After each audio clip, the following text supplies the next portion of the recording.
Someone told me the other day that reality is meaningless, and yet a meaningful world intrudes in on us all the time.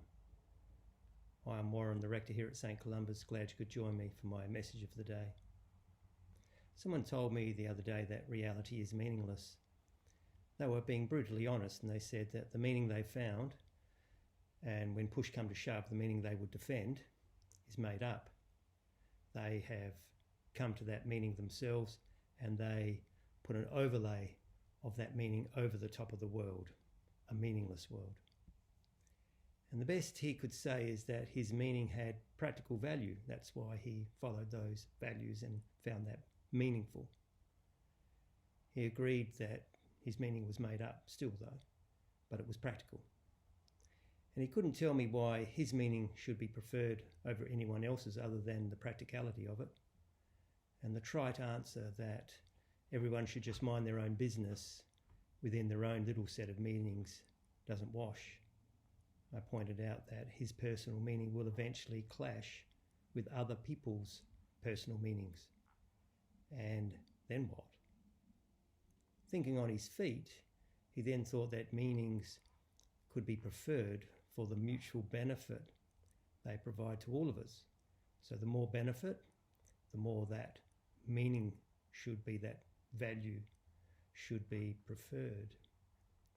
Now, even though that sounds like a meaning beyond his personal meaning, just putting that to one side, although we probably shouldn't, it's just that not everyone believes in the universal the universal meaning of mutual benefit. Not everyone thinks that's what we should aspire to. You only have to read history, you only have to look in the newspaper to see that. Plenty of people are only interested in themselves or the larger meaning of their tribe. So that's a problem.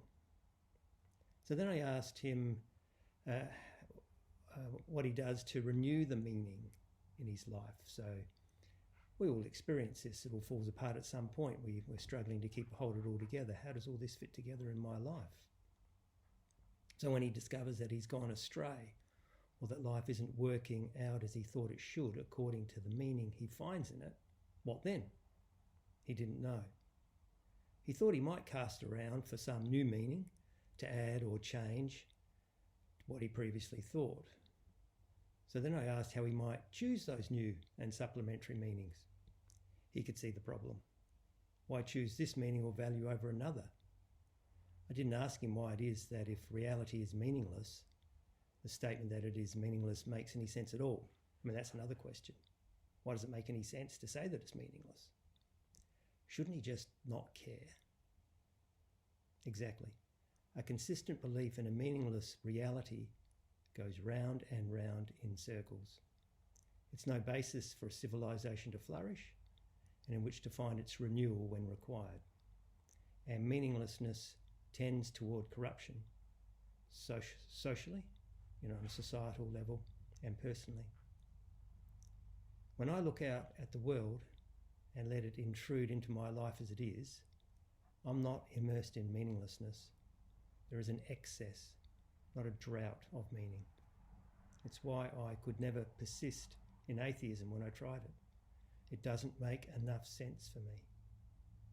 And the world invites meaning, despite all the temptations to sink into despair and meaninglessness. Thanks for joining me. Bye-bye.